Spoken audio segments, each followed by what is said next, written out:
শুনে তাও মেনে নিতাম এটা পশ্চিমবঙ্গেই হয়েছে, এই রানাঘাটেই হয়েছে।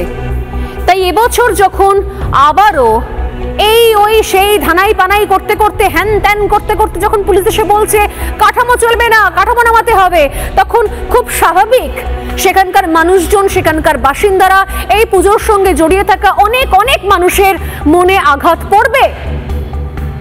কারণ ধর্মীয় আঘাত, ধর্মীয় ভাবাবেগে আঘাত শুধুমাত্র অন্য ধর্মের ক্ষেত্রে হতে পারে, আর হিন্দুরা বানের জলে ভেসে এসেছে এটা তো হতে পারে না। প্রতিবার তুমি একটা পুজোকে টার্গেট করছো, প্রতিবার তুমি একটা পুজো বন্ধ করার চেষ্টা করছো, বিক্ষোভ তো হবেই।